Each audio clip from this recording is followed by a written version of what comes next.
What's going on, people? Welcome to the Ardhi Real Estate, Ardhi Real Estate Podcast, formerly the Ryan Got the Bread Podcast, which was a cringe name, but now we're collaborating with our friends. Kev, is my mic good? It's a little low. I'm a little low, Kev. Mic a little low. Kev's on the board here, my brother. He's the producer. My name is Ryan Fagan. I am an associate broker with Ardhi Real Estate team at Fathom. And I have a beautiful team here with us, and we're going to be, oh my goodness, Roma, we're going to be discussing relocation, which I don't do a lot of, so Candace is going to have to help us with that, and new construction, and we're going to talk about the Eagles a little bit and their head coach, and indeed, he won in court even though we lost the game. And yeah, that's it, guys. What's up? What's going on? What up? That was a really bad intro, but we're late. You know, Kevin's on the board, my brother again, and he's got ribs cooking, and he had to stop and come over here, and now he's slow cooking them. What's up, Kev? How are you feeling? Hello, everyone. That's why we're late. Sorry. I didn't tell Kevin that. I woke up. It was like 6:55. Ryan Oops. was like, "Where are you?" I was like, "My ribs are in the oven." Oh my god. Sorry about that. That's all right, guys. We'll do better. We have only up to go. Exactly. Yeah. And food is life. Yes. Show enough. Yes. So again, I'm your host, Ryan Fagan. I don't know a lot about relocation or new construction. That's these guys on the panel's expertise. So let's introduce Drew Thompson. I'm Drew Thompson, primary residential mortgage. It's like, nah, I'm playing. What's up, guys? I'm Candace. I am a real estate agent, also with Ardhi Real Estate team at Fathom Realty. Bang, bang, bang. Hey. Oh. There you go. This is an interactive show, so if you have questions, put them in there, and we'll try to get to them near the end. But if you say something really cool or interesting, we'll probably shout you out and answer your question. So we do want to always do Q&A and help the people out here. I know it's a little rough because we started late, so hopefully they find us anyway. Yeah. But let's get into it. Relocation. Candace was texting her client like 2 seconds ago that's trying to relocate. I was not. Oh my God. Okay, before we even start, I think it'll be interesting for everybody watching to just peep that Ryan is saying that he's not going to speak. He doesn't have anything to say, and he's going to be doing a lot of talking. I can guarantee it. So That deserves This'll a be fun to bell. watch. That deserves a buzzer. this will be fun to watch, guys. Why would you say that to me? I don't think so. Yeah. I don't think so. All right. I'm just gonna be a host. I know. Okay. So you can be a host. But Introduce relocation. Like, what is it? Why is it important? You know. relocation it's actually becoming a lot more common, at least I'm seeing so, especially with like remote work and people having the ability to just up and move anywhere and be able to work from anywhere. But relocating is pretty interesting to me, and I think it's good to talk about because, again, it's happening to a lot of people, and it's important to understand that it's a process. You're usually going through two different processes at one time. If you already own a home, you have a home that you have to sell, and then you're buying at the same time. So all of the, stresses and emotions and everything that go into one process, you're kind of trying to line it up where you're doing two at the same time. So it's important to have a plan. It's important to have professionals on your team that know, how to navigate both processes at the same time. And relocating, whether it's like to a different city or like across state lines or to another country or whatever, it's just a lot of planning that goes into it. And I think that, of course, we'll get into that, but it's pretty interesting. Can I just point out that Candace's phone is buzzing and it's probably a client? She always answers her phone. She has no work hours. If you message her at 1:52 a.m., she'll probably respond. So That's because Candace the best. That was the relocation client. We the best. Tell them to get on the live. I know. What a lie. I was trying to send the link and then I got in trouble. Ryan was like, "Stop working." So relocation is a recipe for disaster because it's very difficult because you have to sell your house and then move across the country or to another state and buy a house. And there's so many unknown problems that can result in a transaction. And then when you add the distance and moving and the logistics, it makes it even more challenging. Yeah. And I guess my one tip is make sure that you're probably working with two different agents because agents are kind of local to their area. They need to be coordinated. Mm-hmm. That's my tip. That's your tip for the day. Now I'm hitting it to Drew. So my take on relocation, I mean, it's like kind of like what Candace was saying, like Ryan was saying, you want to make sure you have your ducks in a row when you're going to relocate to another state. There's a lot of things that you got to factor in, because you've never lived, someplace you might be relocating for work, So I know doctors and athletes when they get traded to another team or something like that, they may hold on to their house of where they're currently at, but they don't know anything about the city that they're going to. A doctor or a kid coming out of college or something like that, they get an internship. I had a friend that was in school in California and she got her internship in Philadelphia. So her struggle was, all right, I don't know anybody in Philadelphia. I don't know anybody in that general area. I don't know nothing about the town. All I hear is what I see on the news, and Philly sounds scary.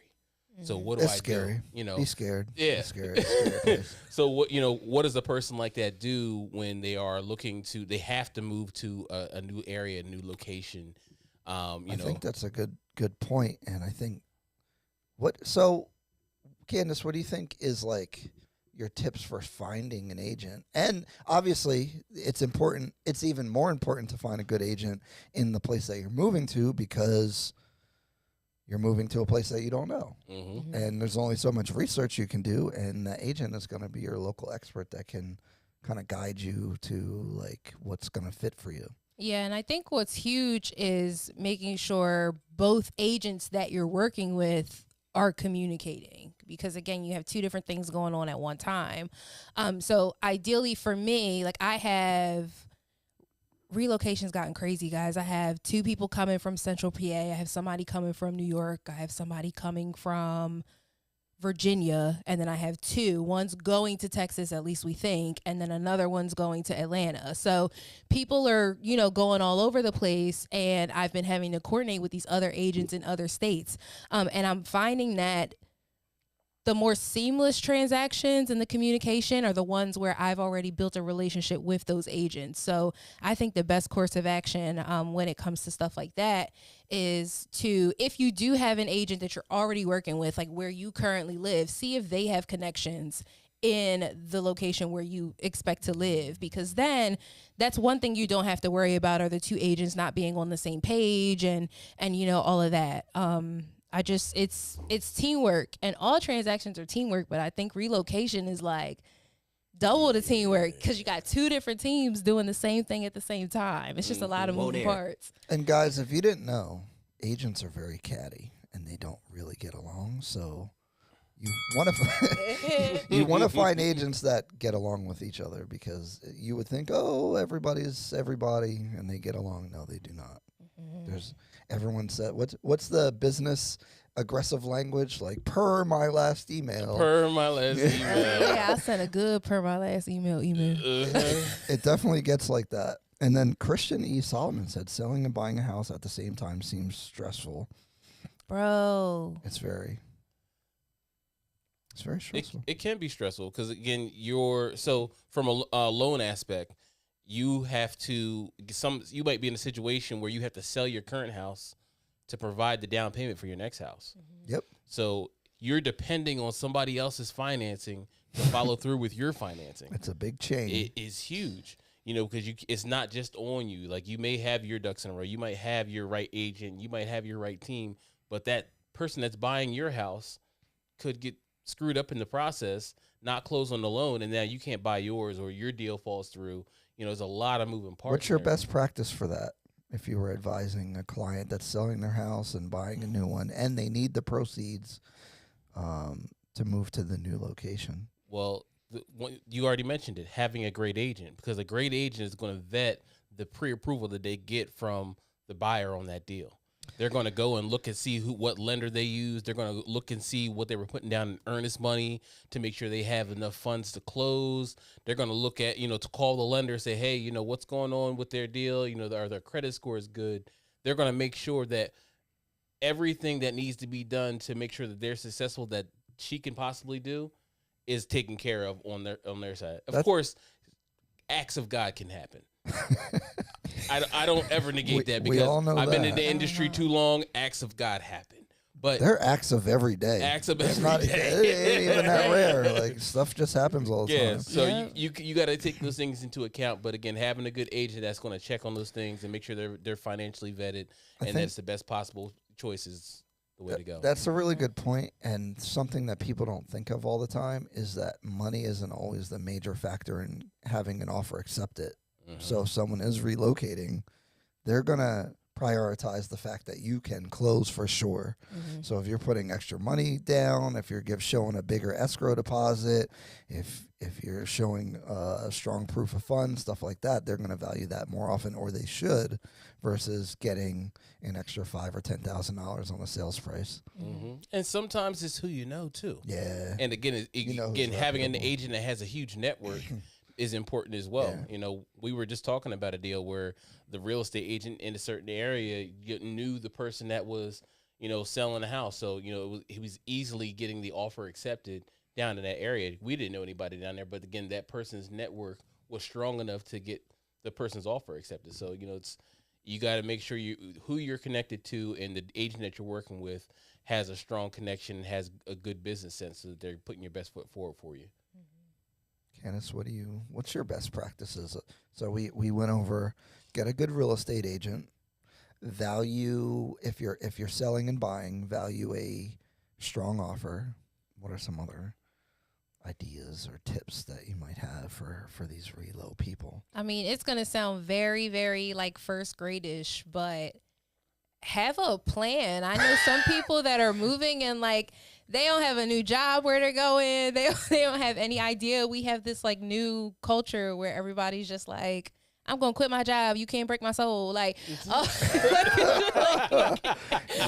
just leaving our jobs and just up and leaving. And I'm just going to leave with $50. Who is it? Tyler Perry, Steve Harvey, Taraji P. Henson. All these people had these stories where I moved to a new city with $500 and I slept in my car. And everybody wants to have that story. And Drew can probably add something to this as well, because even with qualifying for a mortgage in a new city, I mean, don't they have to prove that their income's going to continue, that it doesn't matter where they work, that kind of thing? Absolutely. So I'll give you the situation, doctors that I was just talking about. Mm-hmm. Doctors that are going to purchase in a new city, if they're coming in as an internship, or if they're straight out of college or something like that, there are programs where they can use their future income that they're going to get from going to that internship program or going to their new hospital to qualify. But not every profession is like that. You may be in a situation where you're moving and you work at Walmart and you're hoping that you get picked up at the next Walmart. Well, not every place is going to have space for you. So from a mortgage aspect, we have to make sure that income is going to continue for at least the next 3 years. We have to make sure that you're financially vetted. You're going to be able to make sure you can make those mortgage payments on time continually after you move to this new city. And so, if you run into a situation where you are strictly, you're a self-employed person, like we were talking about on a couple podcasts ago. You have a lawn care business and you're moving to a new state and you're like, all right, well, I want to open my lawn care business. Well, that's great, but you don't have a client base down here. So the lender is going to say, but are you going to make the same amount of money? Right. Because you made $600,000 in this state doesn't mean you're going to make it down here, because you're going to be the new fish. Right. You've got to build your business. So we can't guarantee on our side of things that you're going to make that same amount of money, and they wouldn't qualify for it. Mm-hmm. Right. And while we're there, can we also talk about the cost, the difference in the cost of living in the different areas? Because a home that's $1 million here could be $4,000 or $500,000 somewhere else, but the cost of living so much lower. So people are like, oh, I can get me a mini mansion for $250K. And it's like, yeah, in your backyard this big and you're going to be making $12 an hour. Like, I feel like that's huge too. Yeah. Keeping it regionally, look at New York to New Jersey. There are so many people that relocate from New York that go straight down to South Jersey because New York properties are $500,000 at a minimum for like a 1-bedroom. Yeah. I'm exaggerating. That's a very common relocation, as a lot of New Yorkers are coming down even to South Jersey, and then they're taking public transportation because the property value is so cheap. And, for them, I think it works out very well. On the other hand, I know a lot of people that complain about New Jersey or wherever they live, and they want to move down south and all these places. And I like the South, actually. I might get someplace in Florida. But there's a reason why the property values are higher in certain locations, because a lot of people want to live there, and there's a lot of amenities and a lot of things to do. And you guys who live in expensive areas and you're going to cheap areas, you're going to move there, because I've lived in New Jersey, I've lived in Texas, I've lived in Germany, South Carolina, Georgia. So you guys are accustomed to like having access to things. If you move to the boondocks, your lifestyle is not going to be the same. Yeah. Your internet might be slow. You definitely don't have a nail salon. You don't have to get your hair done. You don't have Walmart might be 30 minutes away. Home Depot might be like 45 minutes away. So if you need something, it's not that easy. You think you just go on DoorDash and do all this stuff. If you're from the Northeast or a city area, it is not that simple. Like, lifestyle is a lot different in different places. So don't romanticize moving down south, or like it can work if the lifestyle works, but don't assume that the area that you live in is like the place that you're going to. Right. Yeah. And visit.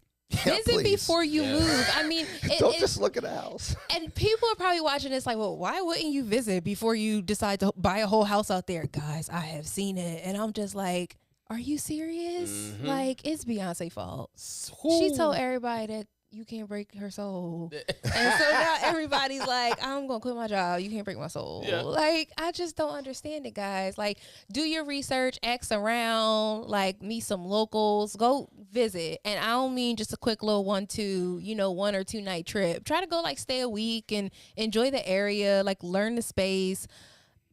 Go to the bad area too. Right. You know what I mean? Yeah. Like, go everywhere. Like, And that's Explore. huge. You got to look at the crime rate. see You what got to look at food's the like. schools, or if you have a family, you have Right. to, look at, all of the things that you have to use on a daily basis. It's not just, again, one facet of, hey, I'm just going to move across the country and I'm just going to live my best life. Well, your best life was here, and they might not have that same stuff in Texas. Right. And I actually love that you mentioned that. Yeah. No corner stores. And I love that you mentioned that, because a lot of my clients, especially for the ones that are coming to South Jersey that have never lived down here and maybe just visited or things like that, if You your need a real car. estate agent is a realtor, we have to be very careful when it comes to talking to you guys about race and crime and all kinds of stuff. You have to do your own due diligence, do your own research. We can't, like, you guys can't ask us questions like, well, like, is this the hood? Are these the bad areas? Am I going to get shot in broad day? Like, I can't answer those questions for you. You have to do your own due diligence, your own research. And it's difficult when you're relocating to a place where you've never been, you don't know anyone or anything like that. And so I'm kind of joking when I say go and visit, but I'm actually kind of not. Like, right. visit and get as much information as you can, because your realtor, I mean, we have licenses that we have to, uphold. And I love y'all, but I love my license. So I think relocation magnifies this to a higher level, but I think, kind of going back to what Candace was saying, as far as, guys, have a plan. Like, figure out what you want. Like, I don't understand how people make life decisions, but, like, you guys need to think about what you want in an objective way. Don't manifest. I'm asking you for the answer. It's a question. Don't look at your magical stars in astrology. Like, say, what are my top 5 priorities? What do I need? How much do I prioritize the house versus location? Because you pay for location and you pay for house. So if you have a better location, you get less house. That's just how the economics of the situation works. Just like if you have less amenities nearby, the house is going to be cheaper. So know what you want to do, because if you don't know what you want to do, you're going to fall for anything. You're going to make a bad decision that you're going to regret. And these aren't the kind of things that you should just do off of feeling per se.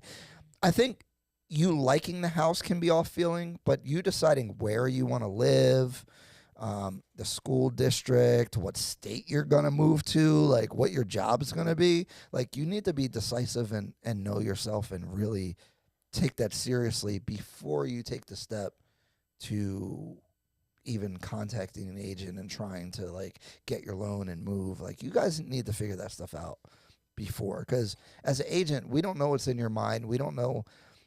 As much as we're going to find out about your lifestyle and your wants and needs, you're going to know that the best. And you're going to know what's best for you and your family as far as those things that are important to you. So figure it out, guys, please. Right. And I tell my clients all the time, there are some things about homes that you can change, but but then there are some things that you can't change, and location is definitely one of them. If you don't like the cabinets or the floors or the wall colors or whatever, buy the house and change it, but you can't pick up a house and move it. So you can add a soaking tub if you you can absolutely add a soaking tub. Yeah. We have a comment here. E-Win said the South has a lot of opportunities, but their pay is way lower than ours. Plus, you have to look up the demographics and be realistic about your future home. Absolutely. And I say this to my clients all the time, and on live every single week.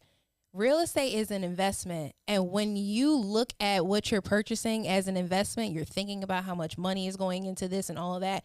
You're going to see what we're talking about when we say don't make just, I'm going to wake up in the morning and decide that I'm moving to Tallahassee. Like, you literally have to have a plan. Like, and we're repeating this, but it's for a reason. Like, you can make just the off the fly decision and say, I'm going to go and take a trip, or, I'm just order cheese fries instead of going to the gym today. But making the decision to uproot you and your family and move to a completely different location, like, it definitely deserves a lot more thinking than just, you just rolling over and seeing a reel of a breakfast place in Poland and then you decide you want to move there. Yeah, I think it's very romanticized, just like picking up and leaving and getting a new start. But you bring yourself with you too. So like, whatever problems you had, you might recreate them and stuff. So. Absolutely. Right. And I want to give a different aspect of it as well, because I've seen success stories of people relocating. I don't want to make it seem all bad. Oh, yeah. So I'm a musician myself. I'm a singer, trombone player and stuff like that. I know a lot of musicians. So, I've had, guys that have moved and relocated to other states. A lot of people move out to Hollywood or they move up to New York and stuff like that because they want to pursue their dreams. It's another reason why people relocate. Right. So, again, having a plan is key, because one of the guys that, I helped out and everything like that, he moved across the country, but he knew when he was moving across the country, he was like, I don't have enough money to sustain, living on my own at these prices and everything like that. Or, I'm a musician, so my gigs and stuff are going to be spotty. So how am I going to sustain myself when I get out there? He bought a multifamily. So he lived in one of the units, which he subletted as well. So he shared the unit that he bought with somebody else, another musician. The other 2 units in the property were renting out as well. So he made an income off of the property, so he could just focus on doing his music and living and actually pursuing his dream, rather than worry about living paycheck to paycheck or gig to gig and stuff like that. So there's opportunities out there for you to, again, if you're, fresh out of college or something like that, and you're looking to move to a new city and make your footprint and stuff like that. If you're going to live in an apartment anyway or something like that for a couple of years, you might as well house hack and, make an income and get yourself an investment property or something like that. There's ways for it to work to your advantage. Don't just think, again, we talk about the risks of it because we want you guys to be informed, but you, again, have a plan, make sure that you're doing, everything that you can do to vet the situation, the place that you're moving to. But again, it can be, beneficial and profitable. You know what's funny? With real estate, it's the most predictable thing that exists. You can fill in all of your variables. You know what your payment's going to be. You know what your expenses are pretty much. And you can do research on the area. You can kind of figure everything out before you do it. And like you said, if you buy a multifamily, you kind of can tell what the rents are. You can really plan things out with real estate. So you can accomplish anything if you just play out the steps. It's like chess. Like, think about all your moves going forward. And the if you're relocating, obviously, if you're going a further distance, it kind of magnifies the ramifications of your choices. So it's really important. I do have a question for you guys. That's good. We didn't prepare for this, but if you were going to move to another state, so we're all here in New Jersey. I don't know. I'm a Jersey girl. I like it here. I don't have to pump my own gas. So Hey, that's big. And this episode, if you guys aren't in the Northeast, this is a Wawa coffee, by the way. They didn't pay us for that, but Wawa's a nice place to have. there we go. And you'll miss it, you guys who complain about living in this area. Anyway, and you can order things without even talking to the people, by the way. It's Hey, really Kev, fun. zoom in on his face so he can get a sponsorship from Wawa. Right. Hold the cover up. This is Wawa We Coffee. need- It's we need- 24 ounces of pure heaven. We need many more viewers for that, so help us out. What state or city would you guys move if you were gonna leave? Candace first, because I know what her answer is. Oh, he knows I'm probably going to say Atlanta. And the reason why, okay, so I've only been to Atlanta once, guys. I've only been there one time. But let me tell you, everybody I met moved there from somewhere else with the dream and all of that, everything Drew explained earlier. And they doing all right. They are. And I'm not saying, I know I just spoke earlier about, don't up and move with nothing but $20 and, whatever you can fit in your car. But I mean, the excellence there, I was just like, I wouldn't mind this. I had to learn how to use Uber for the first time. Oh my God. I'm such a baby, y'all. I was like, Uber. But What is this? what is this? People have to drive me. I need a car. I couldn't do it. But I think I would move Atlanta. there or somewhere with a beach because I'm a beach girl. But yeah, Drew, where would you go? Well, Ewin said Canada, and then she retracted it, so I wonder why. I thought you said the States. Well, no, I did anywhere. But, Oh, that's a whole different can of worms. well, I got two then. I was about to say, I didn't 'cause he think going across the international. water. Say in the States Yeah. first. What's your one in the States? So my one in the States, again, like I said, I'm a musician. I fell in love with New Orleans. Oh, that's a Oh, good yeah. one. I love Atlanta. I love Vegas and everything like that, and the whole dichotomy out there. But the music, the I gotta food, go the out there. culture in New Orleans is unmatched. I've been there. It's just amazing out there. Oh. That's going to be my next investment property is in New Orleans. Because I mean, again, just for me, again, like you said, you meet so many people that move there with a dream. They moved there because they saw value in the city. They wanted to be a musician. They wanted to get into the scene, or and again, they don't sleep. It's almost like being in Vegas out there, but on a smaller scale. They just don't sleep out there. And everybody's just so passionate about the culture and everything in the city. So Vegas would be my end state. Oh, wait. Louisiana. I'm sorry, You said Louisiana. Vegas. I said Vegas. New I was about Yeah. to New jump Orleans on. Vegas is nasty. New Orleans Yeah. would be my end state. That's haram. Uh, Vegas is a black hole of nothingness. Oh my gosh. And my out of state, I got to go back to Africa, man. I got to go to Ghana. Oh, God. why you stole my? You stole Oh, my is that thunder. I'm sorry, not Ghana. We're going to No, anywhere in Africa. Well, mine's debatable because I have a plan to go to West and East Africa and figure out where I want to go. But Ghana's number one because it's very accessible to Americans. They speak the most English. It's probably the most stable, best economy in West Africa at least. But Kenya is another option. But East Africa is way different. So those are my two because I eventually I'm going to build a house somewhere, either Jamaica, Ghana, or Kenya, or Ethiopia, something like that. So, but for in the States, oh man, it's either Texas or Florida. I'm a fan of the South. They Yeah, believe me in too. freedom, and I like freedom. They believe in freedom. All right. I just need Now. I need to wake up and see the beach. Yeah. Now, Now. hey, it's 2023. They believe in freedom now. I'm with it. No, Mm-hmm. I need to wake up and see the beach or Atlanta because Uncle Tyler Perry need to find me. Hello. I'm gonna be a star. Listen, Unc, if you see this, Guys, tell I'm Candace silly. It's like, no, we're trying to get Candace to do more content on social media. Yes. So everybody Yes, get let's on go, her Candace. about that. Oh my She's gosh, a now they star. will. She's a star, but she's Mhm. been gun shy about shining. Mm-mm. I'm a So, dim star, guys. Nah, you gotta give mommy. but You'll sit. I lived in Texas, and I lived by Fort Hood. I was in the military at the time. I have 2 properties in Copper's Cove, Texas, and I remember I was driving down the street one day, going to base, and there was a pothole, and I seen that pothole for like a week straight because it was on my main route where I was going. That thing got filled in within a week or 2. I was like, God damn. They on point in this town. So I don't know. I mean, that's not the whole state and all that, but New Jersey would never. no. Philly definitely. Philly likes potholes. You drive certain parts of Philly, you gonna mess your car up. But Florida, I like the beach. That's the thing about that. Mm-hmm. But Texas is in the middle of the country, so you can travel West Coast, East Coast, easy. Mm-hmm. So I think that's a good argument for that. If you want to go to Atlanta, if you want to go LA, you want to go to Vegas, if you want to go New York, I don't like New York. My second I'm not choice in is there. Colorado. Colorado's beautiful. I like Colorado's Arizona gorgeous. too. Yes. Oh Arizona's man, Arizona is a nice relocation destination. are we all gonna relocate?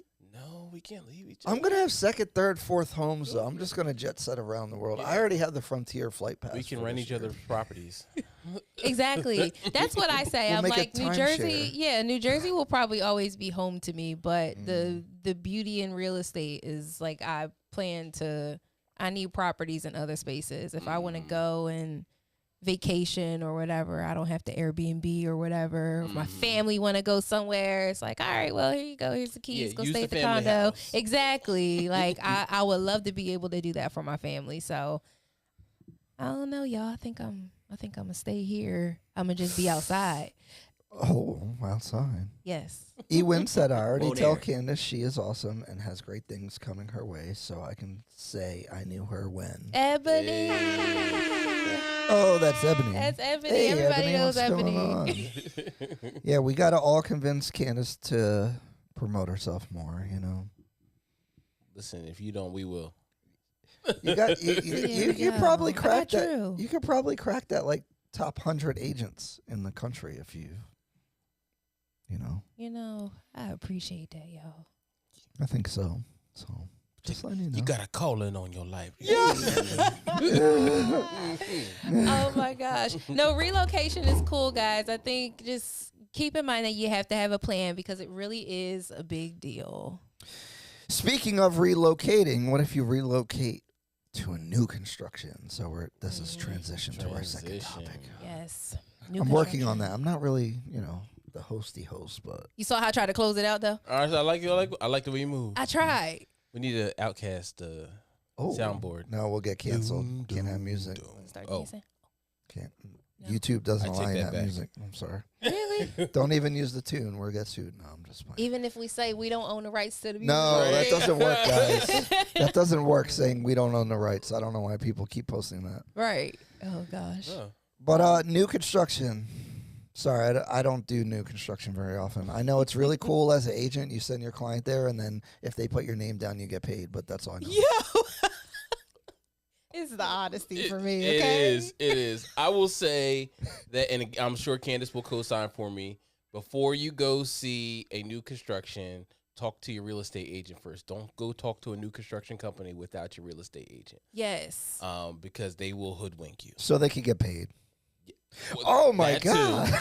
What for That your too. agent? I'm cynical but today. let's talk. No, let's talk about this because what people have to keep in mind is the agent in that sales office. Are they trying to sell? They're trying to sell, but they represent the builder. Yeah, that's And true. so people tend to think, oh, well, I'm going to go with the sales agent. That was there because they're going to give me all these incentives. I'm also going to use the builder's lender because I'm going to get all these other incentives and these upgrades and all these things. And just keep in mind, guys, that just because it's a new construction, it's a new property, it doesn't mean that you don't need representation of your own. If the sales agent in the office works for the builder, I mean, in my eyes, I know that in New Jersey, we're allowed to do dual agency, which if you guys don't know what that is, it's when one agent can represent the buyer and the seller. But as real estate agents, we have to work in your best interest. And can we really work in the best interest of both the seller and the buyer at the same time? It's pretty impossible. So I try to tell my clients who are interested in new construction, it's not that I want to control what you're doing or anything like that, but I want you to be represented in the best way. And you just stepping foot into an office without me there with you, you're opening yourself to, you know, a little bit of trouble, because you're going to be represented by the same people who are representing the builder. Yeah. Don't be asking me questions if you don't put my name down. No, for real. Because now you're trying to get me to work for free. And I don't like that. All right, guys? And I have, you know, guys, respect your real estate agents. Like, don't work with your cousin that's an agent and then be asking somebody else that you actually believe in what they're telling you and want to ask that other agent when they're not getting paid. They be knowing who the experts are, and so they'll come to us and be, can you look over this contract for me, because I think blah blah blah, blah. And I'm like, can you ask your agent that you went and hired, please? Yeah. Like, don't do that. Yeah, please. Don't do that. Financing on new construction. I Drew, we already talked about this. The builder's lender has many advantages because they do not have to make money per se, right? Because they're making money on the sale, and the financing can be used as a sales tactic. So can you give us the differentiation between outside financing and maybe the builder's financing? Absolutely. So I'm serving. That's a a tough good one. I'm proud of you. Hey, we're keeping it real here. This ain't no sales pitch. We gonna tell y'all the real truth. Real what it is. So, so what happens in a lot of these transactions is that the builders are either approached by lenders, or they'll approach a lender and say, "Hey, I'm building this plot of land. I want you guys to fill this area." So they'll say, all right, we'll give an incentive for this set of properties. Say it's 8 properties. We're going to give you $15,000 a property for these properties to give incentives to your buyers. It's exclusive to you. So the draw on the inside house side of that is, all right, well, this buyer is going to get $15,000. The sad part of it is that lender might not be good at what they do. Well, they're not good, guys. If the lender is a cookie cutter lender that gives the same product all the time, and they don't have to like adjust what they're providing to you based off of your situation, they're bad. I'm sorry, they're Very not good, and they're just gonna give you the generic thing when it might not suit you. Very terrible. Go ahead, I'm sorry. No, that's fine. So, I'll tell you a story. A situation I had last year. Kind of what I was talking about to start off with was, you know, don't go to the new construction office without your agent. I had a couple that went to Ryan Holmes without their agent. Mm-hmm. So Ryan Holmes said, hey, well, that's great. You guys came to us first. We're not going to pay your real estate agent, so you might as well not even use them. They don't pay anyway. They won't pay anyway. So then they get in process, and Ryan, again, the construction company starts bumping up the price on the house as the months go by. Mm-hmm. Oh, well, because again, we're in the height of the pandemic. We're at a point where home values are rising by the month. So now they're trying to talk to us as a lender and saying, oh, well, you know, they could have used our lender, but you know, their DTI was capped out at a certain area. And that's another thing to talk about, you know, when you're talking about the in-house people versus using an outside lender. You know, they have certain restrictions on, again, what they want you to qualify or how they want you to qualify and stuff like that. So these people had initially fallen out with that lender originally and came to me after the fact and was like, listen, they said that we didn't qualify. I looked at the situation. I'm like, yeah, you do. What are you talking about? No, I can get this done. So now they don't have representation. They don't have a person in their ear or fighting with the realtor, with the construction company, and they're just going out there, you know, blindly. So on our side of things, you know, we're offering the same products as the other people are. They just have overlays. Right. And again, we talked about this in prior episodes and everything like that. some lenders will have overlays that will restrict you on what you can buy and what you can use on the new construction products. Right. So again, it was a little bit of a nightmare dealing with them because again, they were trying to raise the price. They were like, oh, if we don't close by the 15th of this month, we're going to charge you an extra $40,000 because the home value is going up and things of that nature. So, again, from a lender standpoint on our side of things, we're at a little bit of a disadvantage to those companies that are getting those and giving those incentives. But again, those incentives versus the headache that you're going to have dealing with a subpar lender, sometimes don't the juice isn't worth the squeeze. True. Candace. Pew! Tennis ball, 90 miles an hour. For me, I think that, and I guess I am kind of piggybacking off of what you said, but going through a new construction process without a real estate agent of your own, it's also very easy to forget the fact that just because a house is brand new, it doesn't mean that you don't need home inspection. A lot of people tend to think that just because everything's brand new, ain't nobody ever sat on this toilet before and all of that means that everything is going to be good. I had my house built and I got a home inspection done and there were things found. So you can get a home and everything can, look pretty and all of that. But at the end of the day, you have to make sure the house is put together and constructed properly. And I think that that's huge too. But a lot of times, if you don't have your own representation, again, you're being represented by someone who's also representing the builder, and kind of, their loyalty is supposed to go both ways. But the reality of it is exactly they backing the builder, y'all. So they are not pushing get your own home inspection, bring in an outside inspector and have them look through everything. And they're not going to push for that.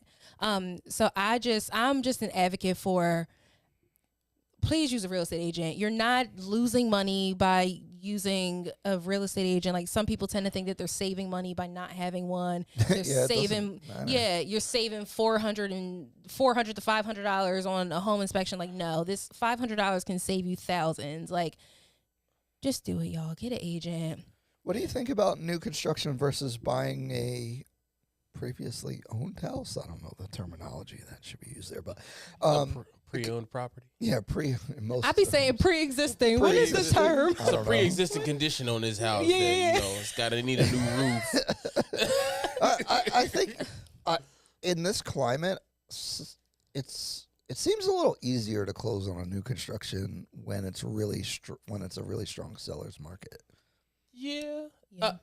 So when it's a really strong seller's market, and there isn't a lot of, when it's a really strong seller's market and there's not a lot of houses to go around, again, new construction is easy. Mm-hmm. That's what I'm saying. And the reason why new construction is easy is because you can get everything you want and you're not fighting with people to get the house. Exactly. Right. You're not battling back and forth. You're not worried about how old the roof is and what this. Now, I'm not saying that you shouldn't worry about the conditions of the house, because just because it's new doesn't mean it won't break. Right. Just because it's new doesn't mean that it was built properly. Yeah, old house can be in just as good as condition as a new house, actually. Exactly. But again, that new versus, that old, kind of conversation, you just got to make sure that you're putting you're doing all your due diligence, like Candace was saying. Make sure you read all your paperwork. Make sure there's a home warranty if you're getting a new construction property and everything like that. So if there is something that goes wrong, that you can get it fixed or repaired. I actually have a rant about this, guys. And it's not exactly new construction, but if a house is 15 to 20 years old, you should pay a lot of attention to it, because that means pretty much everything in the house probably wasn't changed out yet. And that's around when everything goes wrong. So your windows are 15 years old. They probably all need to be replaced. Your roof is 15 to 20 years old. That probably needs to be replaced soon. If they haven't done the water heater, and the water heater's 15 years old, they usually go 8 to 12 years. That thing is beyond its expected lifetime. Your HVAC system, 15 to 20 year life cycle. So if you add up all that stuff, that's like $40,000, $50,000 worth of stuff. Mm-hmm. And so when you're looking at houses in that range, if stuff hasn't been replaced, be careful. A house that's 50 years old is probably in better condition if things have been replaced, versus if it had 15 to 20 years on it. So don't just look at the year built. Well, look at it because, again, if it's within that range, it's probably you should be a little careful. Yeah, absolutely. That's huge. I mean, a lot of people don't even think about Yeah, they don't think that about part that. of it, but that's huge, man. Like, again, you said those time limits again, you look at it, you buy a 30-year-old house, you're like, oh, somebody had to replace it in this time period. But you're right on that cusp. Somebody selling that house, they're like, I just want something new. They're not replacing that stuff before they sell it. They're just... Yeah, because people will say, oh, this house was built in 1960, so it's not as good as this one built in 1990. But actually, the house in 1990, everything's probably about to go, be done. So, Absolutely. But yeah, again, buying the old versus new, and like I said, in the seller's market, again, it just makes sense. In the market that we're in right now, again, it's beneficial to buyers, again, especially for people that, I know people that come to me that have been with their agents for 2 years. They fought it out through the pandemic. They were losing out on offers and stuff like that. And I'm like, listen, if you're not winning your offers with the agent that you're with, and you're not going to switch agents, you either got to buy it or you got to build it. Yeah, to go to new construction, guys, you're not fighting with everybody, and I think that's the uncertainty of are you going to get the bid? Are you going to get the house? Is if you go new construction, you know exactly what you're getting. Obviously, you want to still do your due diligence and be smart, but because when I was trying to buy this house, I had bid on a whole bunch of other homes, and me as an agent, I know exactly how I should present my offers, do all that stuff, my finances. I still wasn't winning offers, so new construction makes your life a lot easier. Obviously, if there's no inventory of new construction, then it's not much you can do. They're building a lot more now, and I can even attest to that because I was losing bids too, and I'm like, hold up now. How my clients winning and I'm not? This is very ghetto. I don't understand what's happening here. So I made the decision to build, and I'm like, look, there was one other person interested in the same house, and I'm like, look, here go bigger earnest money. Can I have it? Yeah. And so I ended up, getting it, but I completely agree. It's very easy to get burnt out in this market. And I think that if you have the means to do it, and maybe that's something we can touch on a little bit too, is the difference in down payment and stuff like that with construction loans and stuff like that. If you're not using a builder and their lender, because there are private builders too, guys. My builder was not your DR Horton, your Ryan Homes. It was a private builder who bought a lot of land, and I just happened to jump in as they were pouring the foundation. And I'm like, all right, well, I want this. So as they built it, I customized it or whatever. But I still had to put down a bigger earnest money deposit. So for a house at the price that I would have paid, I probably would have gotten away with a $3,000 or $5,000 earnest money deposit. But because it's new construction, they wanted to see more skin in the game. So the minimum for me was actually $10,000. And for that, with it being a private builder, they want to make sure that they're not customizing a house to your liking just for you to decide you no longer want the home, or, you lose your loan or whatever. So sometimes if you go that route, they want to see a bigger deposit. They want to see more skin in the game because it's a protective measure for them. Yeah, absolutely. And I mean, so for, again, as a loan aspect, you can buy a new construction house with 0% down. Yep. 1,000%. So if you're a veteran of the military, like Ryan is, if you buy in an area that's USDA, you can use a 0% down loan and buy a new construction home. You can get down payment assistance on those loans. You can get down payment assistance on an FHA and conventional loan to buy a new construction home. So again, just because the builder is given an incentive doesn't mean it's going to be a better suit for you, because you might be able to get a better incentive through a down payment assistance or through a regular traditional program because of your demographic or from where you live or where you're looking to purchase at. And then again, if you're looking to build a home, same situation. You can build with a VA loan with 0% down. You can build with a USDA home with 0% down. FHA 3.5%. Most people think, oh, well, the construction company said I got to put 20% down. No, you can go through a traditional lender like us and put down your 0% or your 3.5% and build a full home.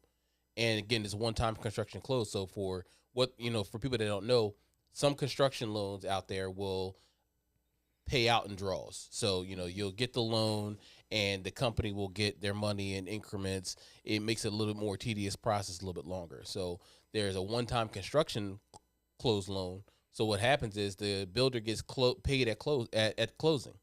So you close on that home with the locked in interest rate and everything like that, and they get all the funds to build it up front, and they build your home out and make any additions that they need to do. Well, and that's cool. you're all good to go and everything like that. So there's again benefits to it, because again, if somebody else is controlling the process, like again the builder and stuff like that, you have no skin in the game. You have no control over the process or anything like that. So again, there is benefits, to using again a different lender or using a different program, because you might not have to come out of the pocket with a 20% down payment. Right. Because hey, listen, my buyer's a veteran. They got a 0% down loan with X, Y, and Z lender. So they don't need your incentive or anything like that. We can just go ahead and move forward with this. We can close in 30 days. Because again, that's the other thing you got to look at is the time it takes for the construction lenders to close. You could look at 45 to 60 days on a close, just on a regular transaction, versus a regular lender that might take, again, just a regular traditional 30 days or less to get you closed. Ebony said, "Tell them again. My fiance swears that newer homes are better, and I know older is better." The older homes have been vetted. And again, if there's something wrong with that older home, the home inspector is going to be like, "Oh, yeah." Home inspectors, when they go in new homes, they're like, "All right, well, no, that looks good. That looks good. This is a new property." They're not looking for as much. In an older home, they're going to vet that a lot stronger, because there's a lot more things that could go wrong with it. Ebony, did you watch last week's episode? Because we talked about being in alignment when you're searching for homes with your people. So it might be an interesting. That was a goodie. Mm-hmm. That was a good one. It was Valentine's Day. Oh, yeah. We did a whole podcast on Valentine's Day. We What sure losers. did. Love. We ain't Man, losers. we're We're dedicated. dedicated. Hey. Good old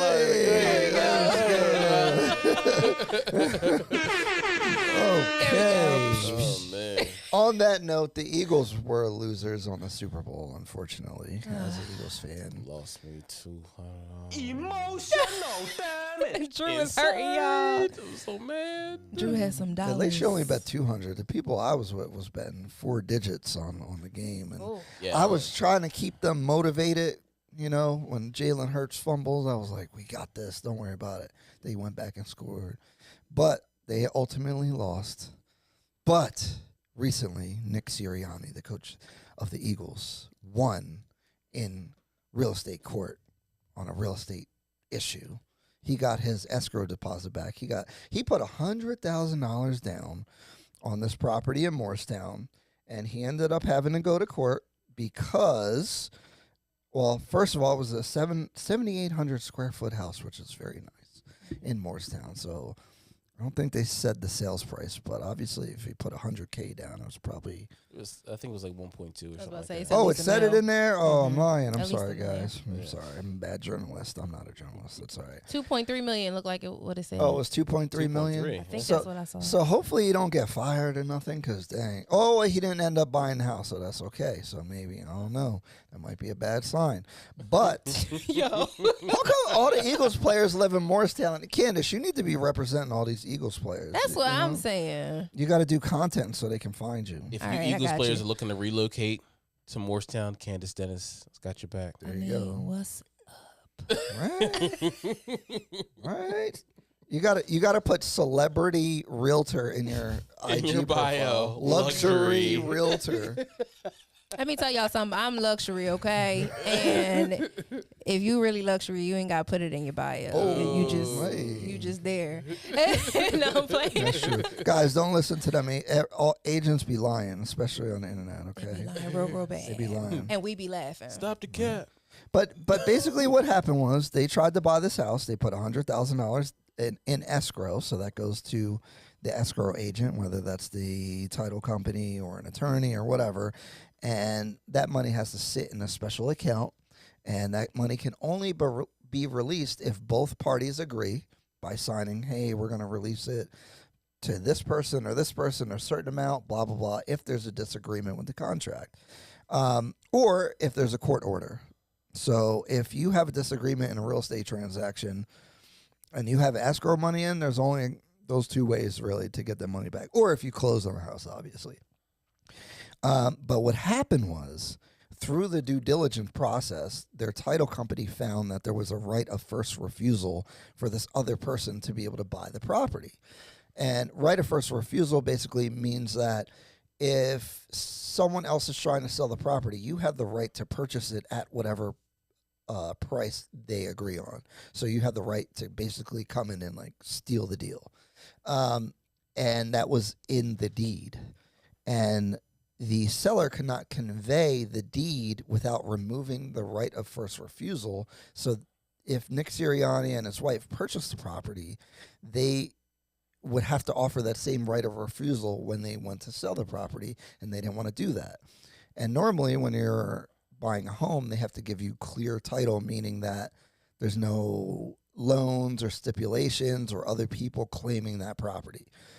And so because they couldn't fix the deed, they eventually had to go to court and say, we're not buying the house unless you give us the right deed, and they weren't able to do that. So they won and got their $100,000 back plus their costs. So just to make sure I'm understanding this correctly. Odie say car. Oh, I have a phone call. Are they calling about the podcast? I don't think so. Terrible. So what happened? So when they get that right of first refusal, was it to a specific person? To a specific person that was named in the article. Okay, so that specific person, if they had went through with the transaction, they could have went in when Nick Sirianni went to go buy, sell his house. They could come in and say, no, I want to buy it at this price, and they have to give it to him. According to the deed, yeah. According to the deed. That's wow. crazy. And so that's the thing, guys. Like when you put stuff in deeds, the attorney has to add it in, and then it has to be recorded every time the property's transacted. And you can get defects in the deed if an attorney puts the language in wrong, if they spell a name wrong. I've seen that where like the owner's name was spelt wrong, and when they went to sell the house, they couldn't because they couldn't verify the owner's information. So they had to go back, and the title company didn't exist anymore. And they I don't really know what happened because they ended up just not being able to sell the property, and they weren't able to address the situation. So you can get a serious deed defect. Yeah. It's problematic. Mm-hmm. Yeah, I mean, again, when you're looking at your closing costs and stuff like that, people see that lender's title insurance and the title insurance and stuff like that. Again, your deed is something that you really want to make sure that you read everything that's on and make sure the language is right. Mm-hmm. Because again, somebody could come in and again put different language in there and scam you. This is a really big deal, and I always tell clients this: when you have to get title insurance. The standard title insurance covers the lender, not you. Right. Mm-hmm. You have to get owners. So you need to add the coverage for yourself. Yep. And it doesn't cost a lot of money, but I'm saying it's a very rare situation, but the magnitude of loss that you could experience due to a deed problem, like these people selling their home, maybe they didn't even know that was on there, and now they're not able to sell their $2.3 million property. Because of that, they missed out on a transaction because of something in the deed that they may or may not have known about. If you have title insurance, it'll cover you for these issues. Yep. And that could save you millions of dollars, and the title insurance probably only costs a couple thousand. Yeah, if that.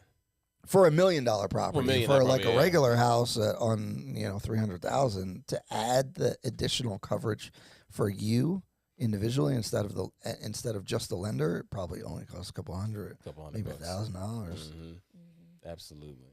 It's a big deal though. And I think deed restrictions just in general, like I know we're talking about this situation, but deed restrictions period are huge, and I think it's important to pay attention to, especially like with all of these new programs like we were talking about earlier. I had a seller a couple months ago who didn't know that she had a deed restriction on her property, where the seller was actually like capable of taking like 25% of her proceeds whenever she sold the home. And so she was actually planning on buying another home. So she was selling her home, planning to buy another one. And the money that she thought she was going to get off the sale turned out to be significantly lower because there was a deed restriction like that she didn't really have a full understanding of.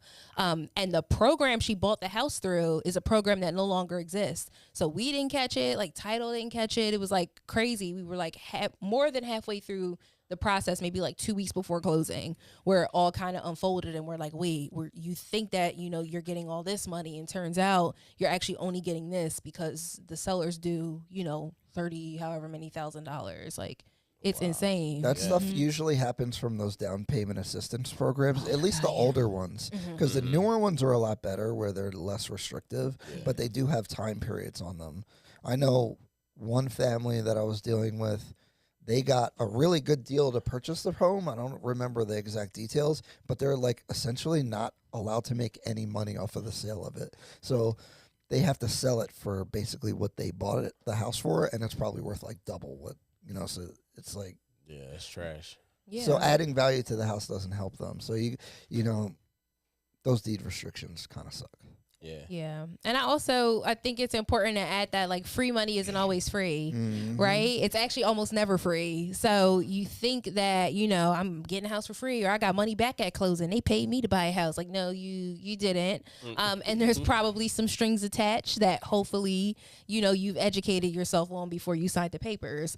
So that's important to keep in mind too. And I tell my clients all the time, if you have the money to be able to, you know, purchase homes without having to, you know, get any down payment assistance or anything like that from any of these programs, do your best to do that. And I'm an advocate for the down payment assistance programs. I think that now that home ownership is becoming like more of a luxury, and it's becoming further and further out of reach for people, I've become more and more of an advocate for it because I've seen it help so many people. But I've seen people who could buy the house with their own money use these programs as, you know, thinking that it's a handout, but understand that free money isn't always free, and the government's going to get theirs in one way, shape, or form. Nobody's like, oh, we're going to give you $10K just for buying a house. Like, go ahead. That's why you need a plan. Yes. Right? Because if the restriction is 5 or 10 years, have a plan, because it'll work out even if you have the money to use the down payment assistance. Right. And then move with it if it's within that time frame. But kind of like we were talking about before we came on air, you guys need to ask these questions, and not, I mean, your agent really should be upfront, and your lender should really be having these conversations. And there are lenders and agents who kind of just like, if you're with it, they're with it, and they don't really like focus on them. But at the same time, I've definitely had clients that I've specifically told things, and then they come back like a year later, like, I didn't know this. And I was like, I told you that We like talked about 5 times. Yeah. So it goes both ways. Like, agents should be very upfront about the small details that can be very impactful. But you guys also need to pay attention and ask questions. Yeah. And it's okay to not know everything, because I think with buying a home, especially with buying your first home, there's so many moving parts. There's so much to remember. It's actually impossible to remember everything. Like, things will begin to happen after you close on a property, and you might call your agent and say, hey, you know, my mortgage was transferred to a different mortgage company. Like, what's going on? And I've had to remind clients like several times, like, hey, you actually signed something at closing saying that, you know, you're aware that this is most likely going to happen. It's actually very normal. But again, there's so much that happens while you're in the home buying process. It's impossible to remember everything, but that just goes back to like who you work with really does matter. Yes. They'll explain everything to you, and I'm probably okay. So I'm saying this a little loosely, but when your agent is also a homeowner as well, it kind of hits differently too, because then it's like we're speaking from a level of expertise, but we're also speaking from a place of experience too. So I feel like and I've seen Ryan do this too, where you give a different level of value when you can speak from experience. Like him being able to speak on windows being old, he's checking the HVAC systems. Oh, this is 16 years old, y'all. This is how you tell. Like, and it's just like, if you don't learn these things in real estate school. You don't just pop up out of school and know to check these things. A lot of things come with time and experience. So who you work with definitely does matter. And I know that we're saying, you know, ask all the questions, but sometimes you don't know what questions to ask. Right. That's big. So I think that working with the right people, you know, and having those conversations, it'll open your mind up to begin to ask those questions. And a good agent is going to answer a lot of those questions without you having to ask. Absolutely. Again, lender same way. Again, you know, you want to make sure, again, a lot of, like Ryan was saying, a lot of these products, again, when you're doing the down payment assistance, they have certain features to them that, again, that need to be explained. Some of again the New Jersey programs have certain programs that have recapture tax. They have a 5-year stipulation where you got to stay in the property. Is it a big to do again that you got to pay that money back if you move in the first 5 years? Absolutely. You should want to know that kind of information. So again, that's just something again you have to get with an agent or a lender that's an educator.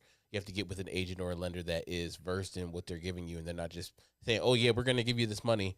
Great, shove you off. I'm probably going to say this every week, but you need to be having extensive conversations with your professionals, and if they're not having long, big conversations with you, it's not a good thing usually. So just make sure they're asking you a lot of questions. Drew, we were on this podcast many years ago, and I think that was a really important thing that you said was like, you have to ask many questions to figure out what works for a client. If they're trying to just give you something without asking many questions, they're probably not doing a good job. Yeah.